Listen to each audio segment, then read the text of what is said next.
رحیم جناب ملک وطن عزیز میں عدالت کی آزادی، دستور کی حکمرانی اور سویلین بالادستی کی ایک عظیم علامہ جناب چیف جسٹس وقار احمد سیٹھ انتقال کر گئے۔ وقار احمد سیٹھ پشاور ہائی کورٹ کے چیف جسٹس تھے اور وہ کلثوم انٹرنیشنل ہاسپٹل میں 20 روز سے زیر علاج تھے۔ مرحوم ڈائبیٹک پیشنٹ بھی تھے اور ہارٹ پیشنٹ بھی۔ ان کو 3 سٹنٹ ڈل چکے تھے۔ وہ مرحوم 16 مارچ 1961 کو ڈی آئی خان میں پیدا ہوئے تھے۔ انہوں نے 1977 میں میٹرک کیا۔ 1981 میں انہوں نے اسلامیہ کالج پشاور سے بی ایس سی کی ڈگری حاصل کی، جبکہ 1985 میں خیبر لا کالج سے LLB انہوں نے مکمل کی۔ 1986 میں انہوں نے پشاور یونیورسٹی سے پولیٹیکل سائنس میں ماسٹر کیا اور 1990 سے وہ ہائی کورٹ میں اپنی پریکٹس پر آ گئے۔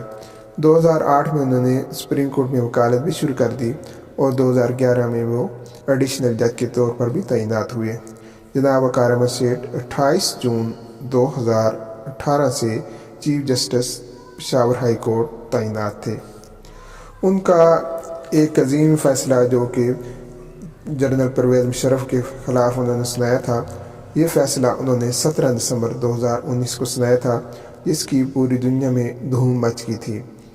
انہوں نے یہ فیصلہ سنایا کہ آئین شکنی کے جرم میں پشاور پرویز مشرف کو پھانسی پر لٹکایا جائے۔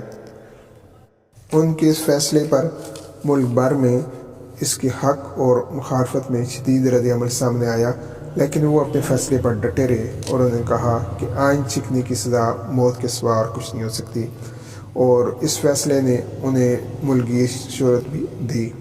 جناب وقار احمد سیٹھ وطن عزیز میں عدلیہ کی آزادی، سویلین بالادستی کی علامت اور دستور کی حکمرانی کے قائل تھے، اور ان کی اس وفات پر مذہبی، سیاسی، قانونی اور عدالتی حلقوں نے گہرے دکھ اور رنج و غم کا اظہار کیا، اور ملک کی ممتاز شخصیات نے ان کی اس وفات کو بہت بڑا نقصان قرار دیا۔